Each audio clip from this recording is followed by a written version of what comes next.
The drizzle had just begun to fall over the cobblestone streets of York when 16-year-old Jamie Price tightened the strap of his worn guitar case and ducked into the side entrance of the Queen Victoria Theatre.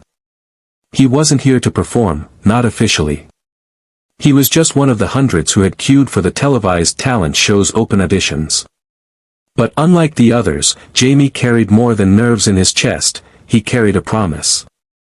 His father, a gentleman with calloused hands and a voice like warm honey, had taught him every chord he knew. They'd spent countless evenings on the tiny sofa of their council flat, strumming along to old rock classics. His father's favorite was Hotel California.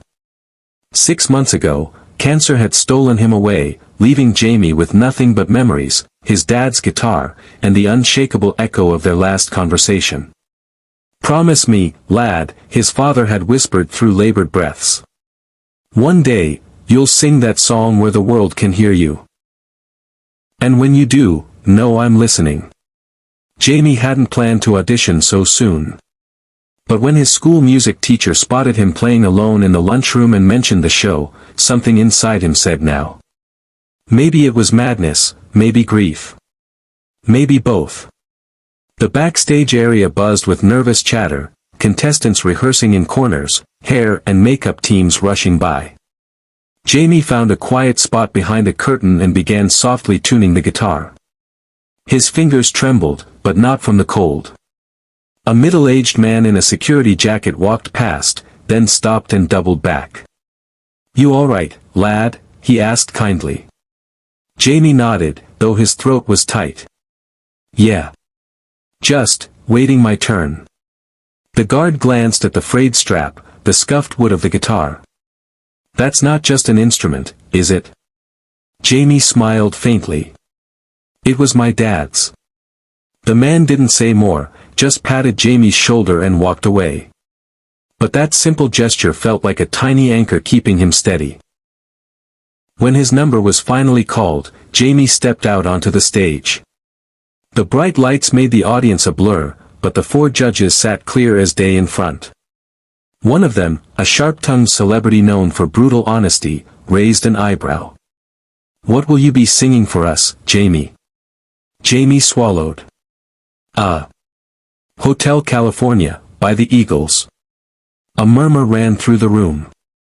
The song was ambitious, even for seasoned singers. Jamie gripped the microphone. It was my dad's favorite. He passed away last year." His voice cracked slightly, and for a moment he thought he'd ruined it. But then the youngest judge leaned forward, her expression softening.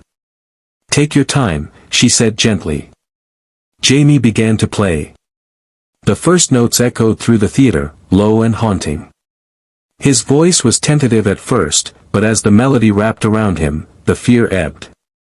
In his mind, he wasn't in a theater anymore, he was back in the living room, his dad across from him, smiling in that quiet, proud way. By the chorus, something shifted. The tremble in his voice gave way to strength. The notes soared, filling every corner of the hall. People in the audience began leaning forward, drawn in. By the final verse, a few were already wiping their eyes.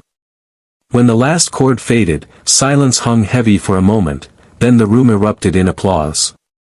All 4 judges stood, clapping. Even the sharp-tongued one shook his head in disbelief. "That," he said, "wasn't just a performance. That was honest. That was real." Jamie's chest swelled, but not from the praise. In that moment, he knew, his dad had heard. Then came something unexpected. The head judge glanced at the producer offstage and nodded. A golden confetti cannon exploded above Jamie as the golden buzzer rang out. The crowd roared.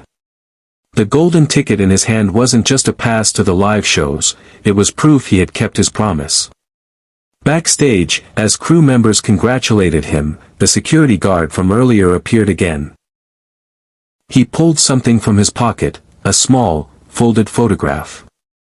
"This was my boy," the man said quietly. "He loved music too. Didn't make it past 21. Jamie took the photo gently. The young man in it was grinning, a guitar slung over his shoulder. "I reckon your dad would be proud," the guard continued, voice thick. "And so would mine." Jamie's throat tightened. "Then I sang for both of them tonight." The man smiled, eyes glistening, and walked away. As Jamie stepped out into the cool night air, the drizzle had turned to a fine mist. He tilted his face upward, letting it wash over him. Somewhere above the rooftops, in whatever place fathers go when they leave too soon, he imagined his dad smiling.